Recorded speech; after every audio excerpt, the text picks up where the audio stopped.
Bienvenue à InfoSoir, voici les titres.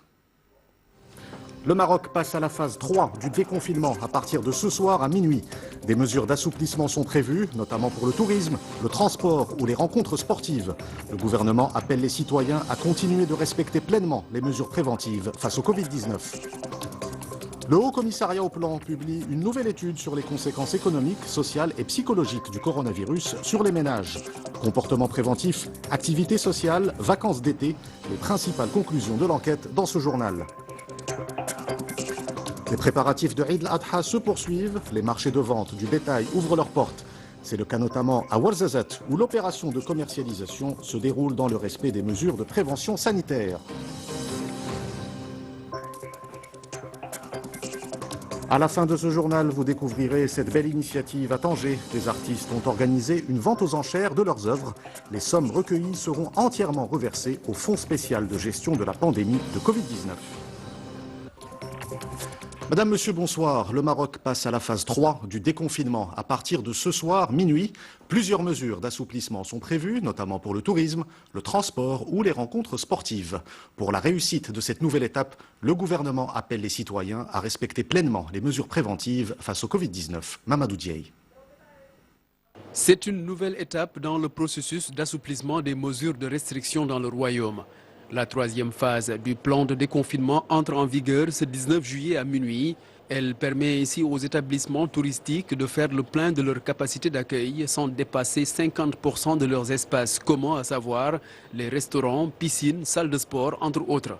Les moyens de transport interurbain peuvent utiliser jusqu'à 75% de leur capacité. Une mesure qui s'applique également aux moyens de transport intervilles. Il sera possible d'organiser des rencontres sportives officielles sans présence du public. Et les rassemblements et autres activités ne doivent pas dépasser 20 personnes. Les espaces culturels, les bibliothèques, musées et autres sites archéologiques sont réouverts sans dépasser 50% de leur capacité d'accueil. Il faut également souligner que certaines mesures de restriction restent maintenues dans le cadre de l'état d'urgence sanitaire. C'est le cas de l'interdiction des festivités, fêtes de mariage, fermeture des cinémas, des piscines publiques, des funérailles, entre autres. L'assouplissement des mesures de restriction ne traduit point la fin de la pandémie. Le gouvernement incite ainsi tous les citoyens à redoubler de vigilance, surtout en cette période estivale ou l'approche des fêtes de l'Aïd. Il sera également procédé à la fermeture des quartiers résidentiels et des nouveaux foyers épidémiques, des zones où l'accès sera réduit et les mesures de contrôle sanitaire renforcées. Et concernant le bilan du coronavirus de ces dernières 24 heures, le ministère de la Santé annonce 301 guérisons supplémentaires. Lors de son point de presse quotidien, le ministère a également annoncé 221 nouveaux cas positifs et 4 décès. Le Covid-19, qui a eu plusieurs conséquences économiques, sociales et psychologiques, le Haut Commissariat au Plan a publié une nouvelle étude sur l'impact du coronavirus sur les ménages, comportements préventifs, activités sociales, vacances d'été, autant de points abordés par cette enquête. Les principales conclusions de l'étude avec Hind Bnabnbi. Les comportements des Marocains ont largement évolué durant le confinement et suite à la pandémie de Covid-19. C'est ce que révèle une enquête du Haut Commissariat au Plan consacrée à l'impact du virus sur la situation économique, sociale et psychologique des ménages. Tout d'abord, en ce qui concerne l'évolution des comportements préventifs, il est à noter que plus de 95% des ménages marocains continuent d'adopter les gestes barrières pour se protéger contre la Covid-19 en période de déconfinement. D'ailleurs, la proportion des ménages disposant de bavettes et de masques a largement augmenté, passant de 73% en avril à 97% en juin. Des Marocains qui sont plus de 87% à déclarer se laver les mains régulièrement pour éviter la contamination au virus. Une prudence qui se développe aussi au niveau du diagnostic. En effet, 9 Marocains sur 10 accepteraient de se faire dépister et vacciner le cas échéant. Et 20% des ménages tentent de limiter leur sortie même en période de déconfinement progressif. Quant à la période estivale et aux déplacements qui l'accompagnent habituellement, ils connaissent déjà de profondes modifications. Seul un ménage sur 4 prévoit de voyager après la levée de l'état d'urgence. Pour ceux qui restent chez eux, c'est d'abord à cause des conséquences économiques de la pandémie, puisqu'ils sont près de 40% à citer le manque de moyens comme raison de ne pas voyager. La crainte de la contamination constitue la troisième raison avec 15,3% des cas.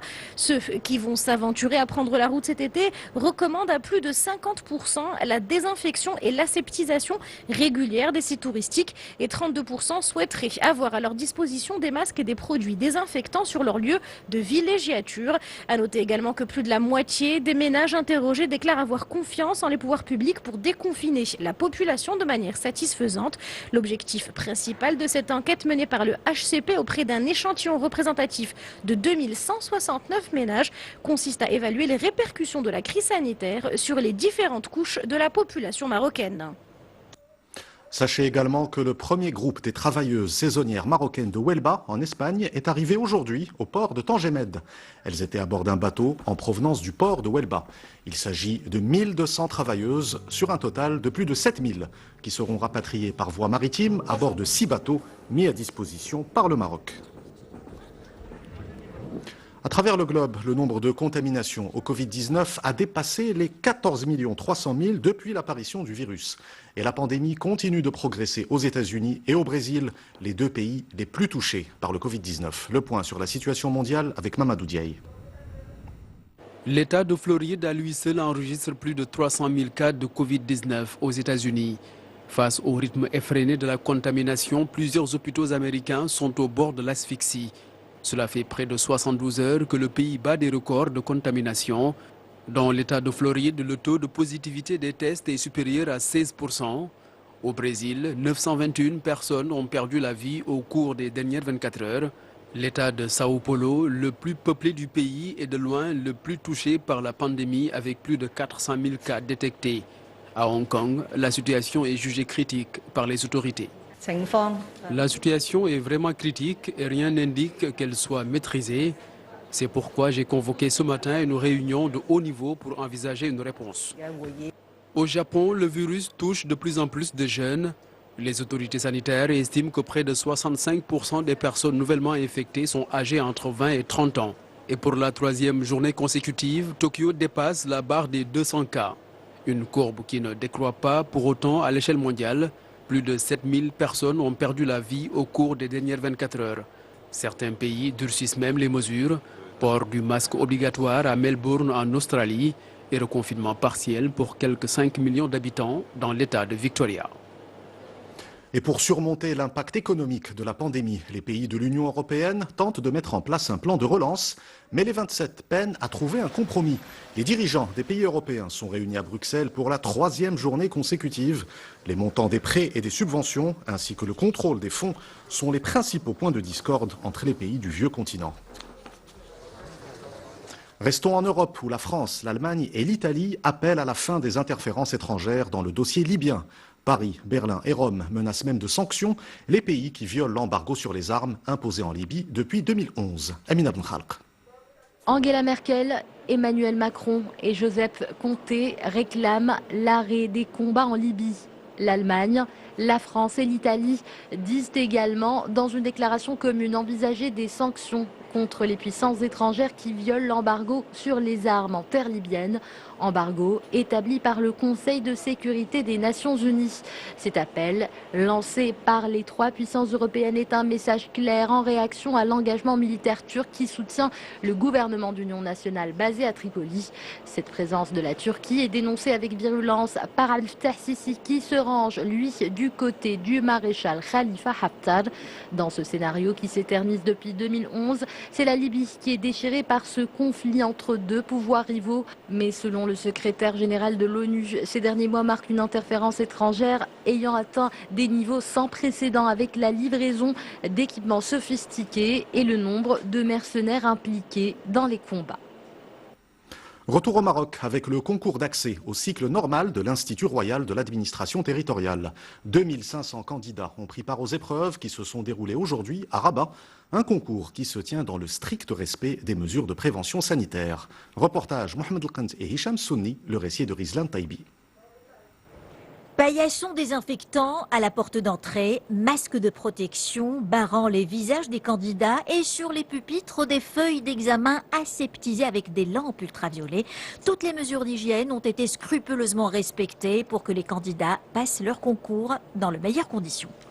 Le ministère de l'Intérieur a pris toutes les précautions nécessaires pour que l'examen se déroule sans accroc. Tous les surveillants ont subi des tests de dépistage du Covid-19 et le contact a été établi avec toutes les préfectures et provinces pour faciliter le déplacement des candidats. Les candidats en provenance de la zone 2, notamment des 2 préfectures de Marrakech et Tanger et des 2 provinces de Kénitra et Larache, ont aussi pu passer l'examen dans les 2 centres de Rabat dévolus à cette opération. Le comité de sélection a choisi 4500 candidats après l'étude de leur dossier. Le nombre total de candidats retenus pour passer le concours s'est limité à 2484. En amont, 17 460 lauréats des instituts marocains avaient présenté leur candidature pour passer ce concours et parmi les 2484 candidats présélectionnés, 130 seront recrutés par l'Institut royal de l'administration territoriale. Et sachez que 4 candidats atteints de coronavirus ont pu prendre part aux épreuves écrites du concours d'accès au cycle normal de l'Institut royal de l'administration territoriale. Toutes les mesures de prévention nécessaires ont été prises pour leur permettre de passer ces épreuves à l'école de la base militaire de Ben Grir. Tout autre chose à présent avec les préparatifs de Eid al-Adha. Les marchés de vente du bétail ouvrent leurs portes. C'est le cas notamment à Ouarzazate. L'opération de commercialisation se déroule dans le respect des mesures sanitaires face au Covid-19. Reportage Nzab Azizi et Hassan Belalim, le récit de Hind Ben Abdenbi.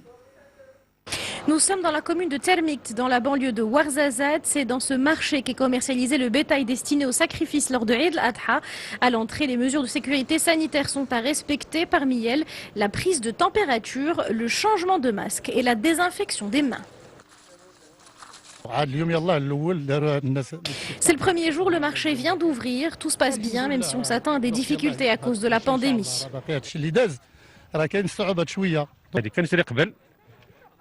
D'habitude, j'achète à l'avance, mais à cause de l'épidémie, j'ai décidé de prendre mon temps. Les mesures de sécurité sont respectées, comme la désinfection et le port du masque. Autre mesure de sécurité sanitaire, celle mise en place par l'ONSA qui a identifié une grande partie du cheptel marocain à l'aide d'une boucle placée à l'oreille. L'office assure également le contrôle de l'alimentation du bétail et de l'état de santé des bêtes. Dans la province de Ouarzazate, on a identifié et enregistré plus de 500 000 moutons. L'offre sera donc suffisante et de bonne qualité. À noter également que le ministère de l'Intérieur a pris une série de mesures pour l'organisation des opérations de sacrifice, comme le dépistage des bouchers qui seront donc munis d'autorisation express, et ce dans l'objectif d'assurer la sécurité et la santé de tous. Rendons-nous maintenant à Tafouralt, une destination touristique très prisée des habitants de l'Oriental.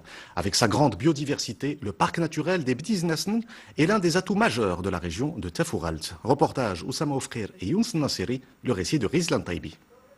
C'est l'unique site en Afrique du Nord où on peut voir des mouflons. Ces ovins sauvages aux cornes imposantes qui peuvent peser jusqu'à 13 kg ne se trouvent que dans le parc naturel de Ben Iznassen, près de Tafouralt. La réserve dispose de 200 têtes de ce mouton sauvage. Cette espèce a été réintroduite ici après sa disparition et nous avons récemment ajouté 60 mouflons. Tafouralt est aussi le dernier bastion de cèdre dans la région. Situé dans le Rif oriental, le village attire de nombreux touristes pour son calme et son climat doux. J'aime la nature à Tafouralt et je passe tous mes week-ends ici. C'est un havre de paix pour moi, l'air est pur et ses habitants sont bienveillants. J'invite les Marocains à venir découvrir cette région. La zone a une offre touristique intéressante et la qualité du service est convenable.